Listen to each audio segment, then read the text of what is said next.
ल नानु हामी हाम्रो नेपाली ग्रोसरीमा आयो। यहाँ चाहिँ सबै नेपाली सामानहरू पाउँछ। तिमी के खान्छौ ल पर्न नानु? म टोपियम नुडल्स खान्छु। ए हो र नानु, एउटा हैन तिमीलाई म फुल प्याकेट किनिदिन्छु ल। ओके। सब्जी एउटा फुल प्याकेट टोपियम दिनु त। ए ल हुन्छ। लाउनुस्। यसको प्राइस चाहिँ कति हो सब्जी? यसको चाहिँ 12 दिरहम। ए हुन्छ, सब्जी प्याक गरिदिनु न।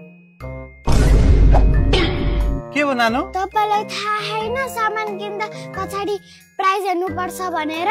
ए हो है नानु, अहिलेको नानुहरुलाई पढाएको यति फाइदा हुँदो रहेछ नि, केही सिकाउनु नपर्ने। यसको प्राइस कति सब्जी हेरेर भनिदिनु त। हो, हजुरले भनेको सही हो। मैले पनि मेरो नानीलाई पढाएर मलाई धेरै कुरामा फाइदा भएको छ नि। म हेरेर भनिदिन्छु है त यसको प्राइस। ठीक है। 20 दिरहम रहेछ नि सर यसको त। 20 दिरहम?